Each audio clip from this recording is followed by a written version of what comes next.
evening, everyone. Welcome to Delta Entertainment. I am your host, Lincoln Kenobi.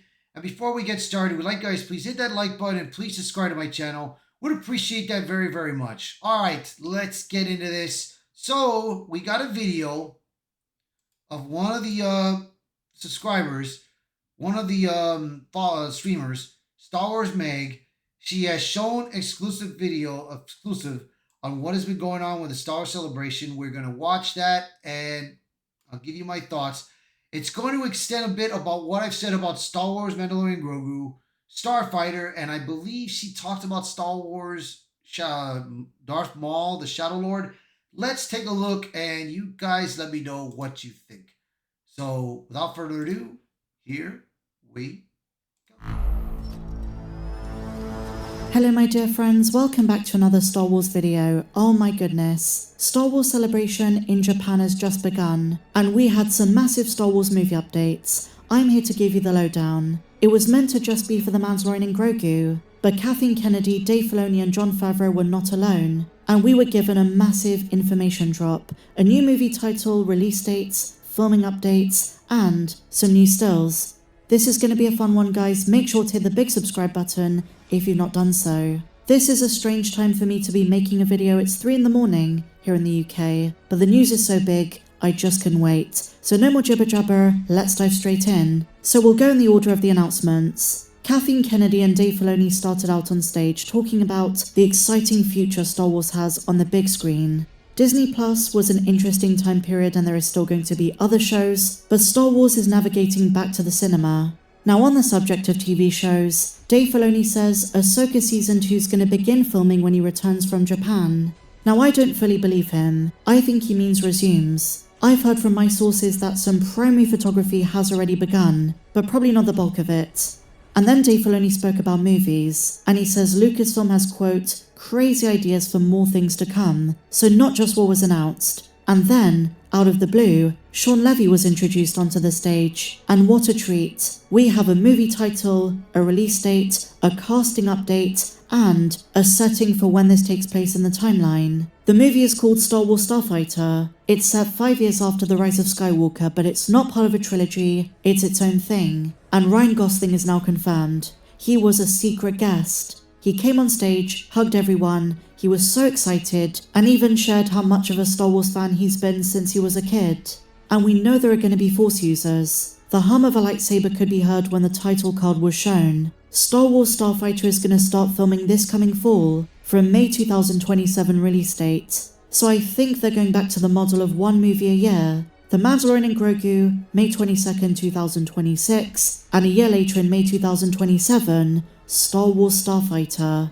And there have been some big casting updates that we've spoken about. And yesterday we found out Mikey Madison turned down a role in the movie. She wanted to be the lead, and Lucasfilm said no. Fans have had mixed opinions about... Now, when I heard about this, that she wanted to try to be the lead in Starfighter, and they turned it down, finally they did something right.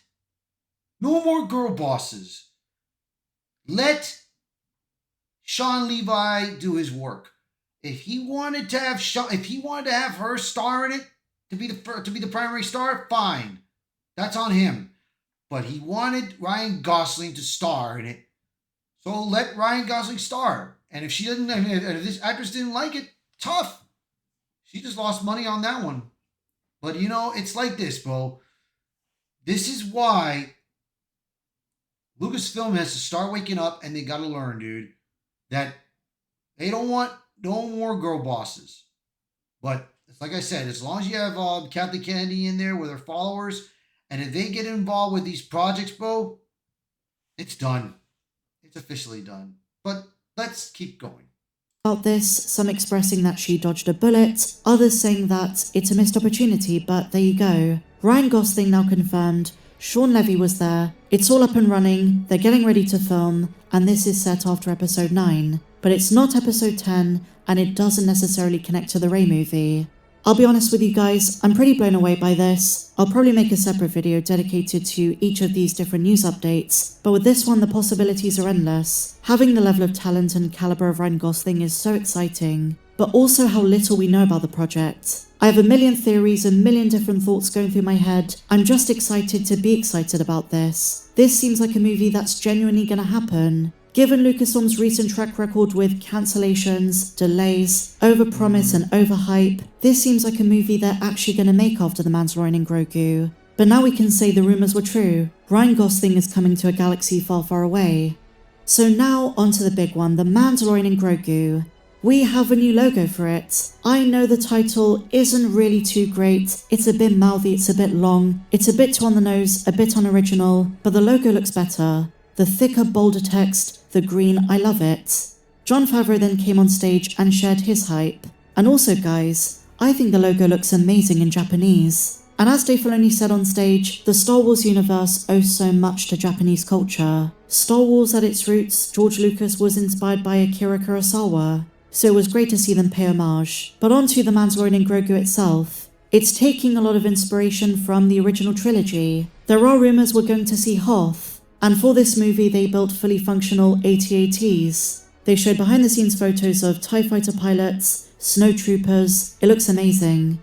But now for the big one. The one I couldn't wait to fangirl over is a new picture of Zeb Orrelios next to Mando, Grogu, and R5-D4, a Delphi base from Season 3. Oh my goodness, I'm just taking this all in.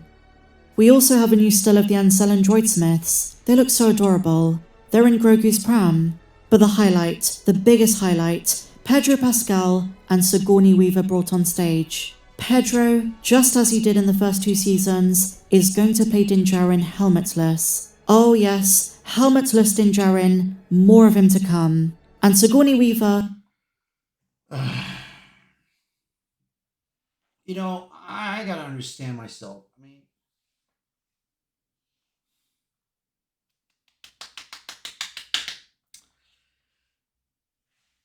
when Jon Favreau did The Mandalorian at first, and we understood that there are Mandalorian classes, and for him, his group, he understood that Din Djarin understood that he can never take off his helmet and reveal himself.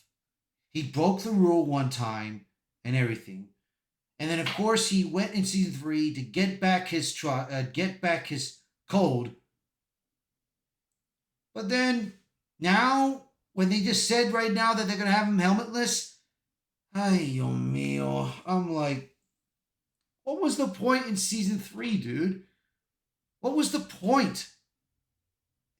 That's why it was a complete failure, man. It was just, that's why you got people that don't know what they're doing. I'm sorry to say it, man. As the rumor suggested, is on the side of the New Republic, and we see photos of the absolute legend in her Rebel flight suit. We're talking about Ellen Ripley coming to the Star Wars universe. She was so excited, and tomorrow, both her and Pedro Pascal are going to be on Good Morning America. The marketing for the movie has already begun, 1 year out. Then there were some fun moments on stage between Jon Favreau, Pedro, and the Grogu puppet. We also got a flashy logo reveal. And then the Mandalorian and Grogu trailer was shown. Here is the footage description. Sigourney Weaver hires Din Djarin for a job. Din takes down a ton of snowtroopers in a one-take sequence inside an AT-AT walker. They blow it up on the side of a mountain on a snowy planet. And here's a big one. Grogu swims. Our little green friend swims. And he uses the Force to destroy a mouse droid. At the end of the trailer, we got our first glimpse at live-action Rotta the Hutt, with his arms raised up in a gladiator arena. They're really going all out. And this movie really sounds like a mix of serious and comical. In a movie with so many Star Wars aliens, I guess this makes sense, but Rotta the Hutt is now confirmed. No longer just a rumor, they fully CG'd him, and it's so crazy to see him all grown up. I was a big fan of the Clone Wars series and the Clone Wars movie, and so Stinky is now a muscular dude bro, and he's being played by Jeremy Allen White from The Bear. And then, more Star Wars news came. Kathleen Kennedy confirmed that Star Wars films directed by James Mangold, Sharmina Bay-Chinoy, Taika Waititi, and the trilogy by Simon Kinberg are still in active development. But the spotlight was on The Mandalorian and Grogu and Star Wars Starfighter. I understand Star Wars is not in a perfect place. There are doubts, there are fears, there are worries about what these movies are going to do. but it's really good to be hyped on this level. It's great to see Star Wars in this mainstream place again. Not just niche on Disney+, but for the wider general audience, many of whom have been out of the loop since episode 9. And there's a great appeal to a lot of this. Ryan Gosling definitely draws in an audience all unto himself, and the great thing about Rotter is that even if you've never seen the Clone Wars, you know he's Jabba the Hutt's son. The introduction for such a character, just giving his backstory and a bit of exposition, should in theory be very straightforward. Here's the thing, they'd been saying for weeks we're not going to get much at Celebration, and I understand there is something frustrating about not getting a lot of this publicly, having to see screenshots from mobile phones, but it's just a matter of time until this stuff is public. And we're not talking about the distant future, we're talking about May 2026. And the marketing for movies is way more widespread than a Disney Plus show. So we can expect, I think, a Mandalorian and Grogu trailer publicly very soon. I don't know if it's going to be the right Star Wars movie to kick things off with. Maybe Star Wars Starfighter was the better option, but I'm certainly more encouraged than I was before this came out. And you might say, Meg, you're jumping the gun, temper your expectations, all of those kinds of things. But you know what, guys? Having something to be excited about, sink our teeth into, even if it's not what we expect, just having the prospect of Mando returning to some kind of greatness is a pretty exciting thing. And if nothing else, the visuals look so much better than The Mandalorian Season 3. TV and movies are very different, but there were some rumours suggesting The Mandalorian and Grogu is a glorified episode, but for the big screen. So that is the lowdown, guys. There is more to come, more tomorrow. Look out for more videos from Star Wars Celebration. I'm excited, but what do you think? I want to know your thoughts. Let's get a fun conversation going down in the comments, and if you enjoyed this video. Yeah, like I said, dude, I'm a bit concerned about this, bro. I'm a bit concerned about it. I don't know if this is going to work out.